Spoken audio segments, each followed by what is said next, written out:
નમસ્કાર દર્શક મિત્રો, પોલીસ ફોકસ ન્યૂઝ ચેનલમાં આપનું હાર્દિક સ્વાગત છે। હવે એક નજર આજના મુખ્ય સમાચાર પર।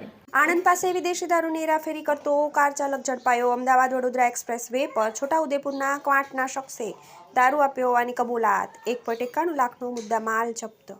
અમદાવાદ વડોદરા એક્સપ્રેસ વે પર આણંદ એક્ઝિટ પર ટોલ બૂથ નજીક કારમાં વિદેશી દારૂની હેરાફેરી કરતા શખ્સને આણંદ એલસીબીએ ઝડપી પાડ્યો હતો।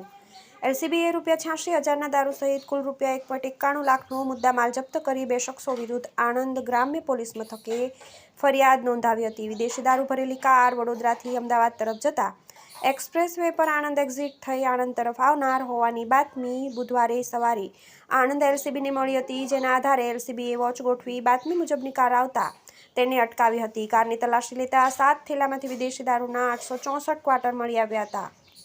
એલસીબીએ કાર ચાલકની પૂછપરછ કરતા તે રિયાઝ શાહ રફીક શાહ દિવાન રહેવાસી આદર્શ સ્ટ્રીટ સોસાયટી આણંદ હોવાનું અને દારૂનો જથ્થો છોટાઉદેપુર જિલ્લાના ક્વાંટમાં રહેતા મનીષ નામના શખ્સે ભરાવી આપ્યો હોવાની કબૂલાત કરી હતી। એલસીબીએ ₹86,400ની કિંમતનો દારૂ 86,400ની કિંમતનો દારૂ કાર મળી કુલ ₹1,91,400નો મુદ્દામાલ જપ્ત કરી બંને શખ્સો વિરુદ્ધ આણંદ ગ્રામ્ય પોલીસ મથકે ગુનો નોંધ્યો હતો। મિત્રો, આવા જ અવનવા સમાચાર જાણવા માટે અમારી ચેનલને લાઈક કરો, સબસ્ક્રાઇબ કરો અને બેલ આઇકોન પર પ્રેસ કરો, જેથી અમારી ન્યૂઝની બધી જ અપડેટ આપને મળતી રહે।